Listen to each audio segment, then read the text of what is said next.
বিসমিল্লাহির রহমানির রহিম। প্রিয় শিক্ষার্থীবৃন্দ, অষ্টম শ্রেণীর গণিত ক্লাসের সকলকে স্বাগতম। আজকের আলোচ্য বিষয় অবস্থান মানচিত্রে স্থানাঙ্ক জ্যামিতি, অধ্যায় নং 6, পর্ব নং 14 এবং পৃষ্ঠা 146। শিক্ষণফল: অনুশীলনীর 4 নং প্রশ্নের সমাধান করতে পারবে। তাহলে শুরু করা যাক।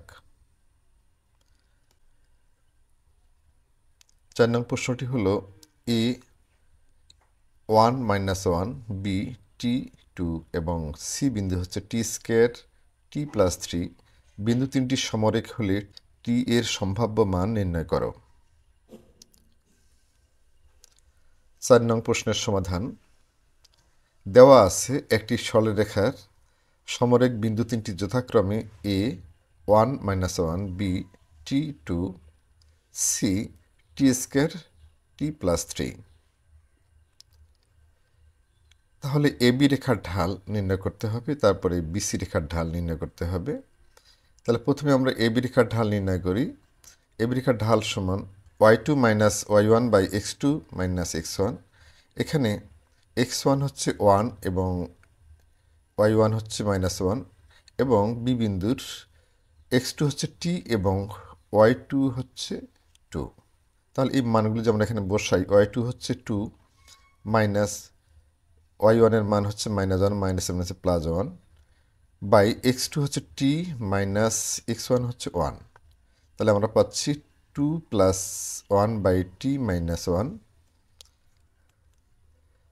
এবং এসি রেখার ঢাল এ এবং সি বিন্দু, এখানে x1 হচ্ছে 1, y1 হচ্ছে -1, x2 হচ্ছে টি স্কোয়ার এবং y2 হচ্ছে t প্লাস 3। এই মানগুলো যে আমরা এখানে বসাই, y2 এর মান হচ্ছে t প্লাস 3 মাইনাস y1 এর মান হচ্ছে -1, মাইনাস +1 এবং x2 এর মান হচ্ছে টি স্কোয়ার মাইনাস x1 এর মান হচ্ছে 1। প্রশ্ন অনুসারে এসি রেখার ঢাল এবং এবি রেখার ঢাল পরস্পর সমান। আমরা জানি বিন্দু তিনটি সমরেখ হলে সরলরেখা একই সরলরেখার উপরে তারা অবস্থিত হয়। তাহলে এবি রেখার ঢাল এবং এসি রেখার ঢাল পরস্পর সমান হবে। তাহলে এখানে এসি রেখার ঢাল হচ্ছে আমাদের t plus 3 plus 1 by t square minus 1 সমান এবি রেখার ঢাল হচ্ছে 2 প্লাস 1 বাই টি মাইনাস 1, অথবা টি প্লাস 3 প্লাস 1 ইকুয়াল 4, নিচে টি স্কোয়ার মাইনাস 1। এটাকে আমরা যদি এ স্কোয়ার মাইনাস বি স্কোয়ার সূত্র করি, অর্থাৎ টি স্কোয়ার মাইনাস 1 স্কোয়ার, তাহলে হবে এ প্লাস বি ইন্টু এ মাইনাস বি সূত্র অনুসারে টি প্লাস 1 ইন্টু টি মাইনাস 1 সমান ডান পক্ষ 2 প্লাস 1 ইকুয়াল 3 এবং টি মাইনাস 1।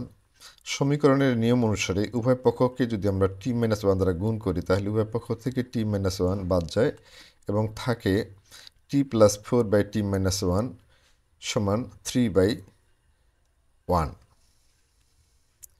অথবা আড়াআড়ি যদি আমরা গুণ করি এখন 3 দ্বারা টি প্লাস 1কে, তাহলে হবে 3t প্লাস 3 একে 3 এবং এই 1 দ্বারা যদি আমরা টি প্লাস 4কে গুণ করি, তাহলে টি প্লাস 4 হয়। এবার যদি আমরা সাইড চেঞ্জ করি, তাহলে হচ্ছে 3t ডান পাশে টি বাম পাশে মাইনাস টি ইকুয়াল 4 এবং বাম পাশে +3 ডান পাশে গেলে হবে -3, বা 2t সমান 1 বা t সমান 1/2। এটি হলো টি এর মান। শিক্ষার্থীবৃন্দ, আজকের ক্লাস এখানে শেষ করছি। পরবর্তী ক্লাস দেখার আমন্ত্রণ রইল। আল্লাহ হাফেজ।